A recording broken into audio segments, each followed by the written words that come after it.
have some viewer mail. Well, we don't have viewer mail, but we have a question.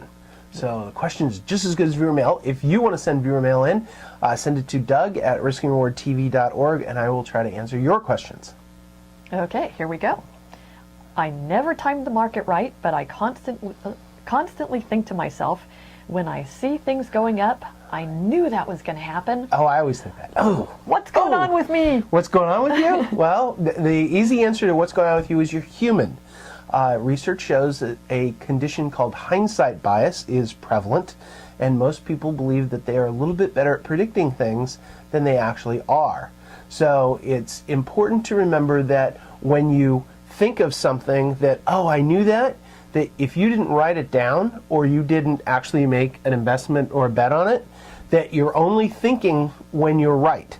You're never thinking to yourself after the fact that, oh, I messed that up, or oh, this is wrong. You tend to just think in positive terms after the fact, like, oh, I got it. I should have done that. Oh, I knew. And so you're not actually looking at the statistics of whether you're right or wrong. Whoever wrote this question, if I never time the market right and I'm making decisions that don't turn out right, well, that's because you're actually keeping a record of when you're right and wrong.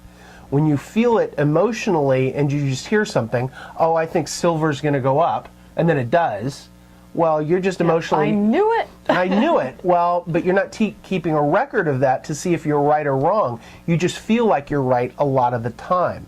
So your investment record shows reality. Your emotions and your feelings about things shows your bias. And leads you to possibly chase the market. But definitely leads you to chase the market and always think that, oh, I can beat the market or I can do great things because you have a bias in your thinking. So to offset this bias, ignore the predictions that you don't put in writing or that you don't actually make bets on.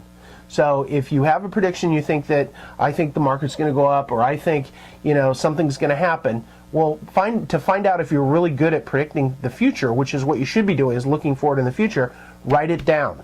Everything I do for the clients, I write down everything we're thinking before we make the decision.